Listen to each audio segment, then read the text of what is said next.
এত কষ্ট আমি মাকে দিলাম, কিন্তু মার কোনো খেদমত আমি করতে পারলাম না।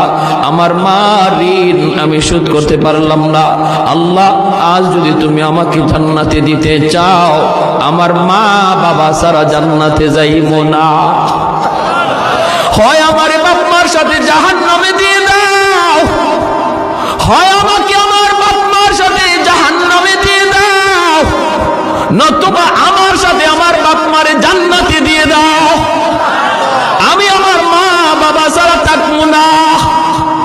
আল্লাহ, তুমি আমার দুনিয়াতে পাঠাইছো,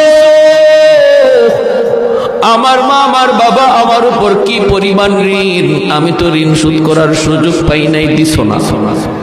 আজ হাসরের মাঠে যদি আমাকে জান্নাত দিতে হয়, বাপ মা ছাড়া জান্নাতে যাইবো না। রব্বুল আলামিন তখন বলে, বান্দারে, আমি আল্লাহর আদত হচ্ছে জাহান্নামীকে জান্নাতে দেওয়া।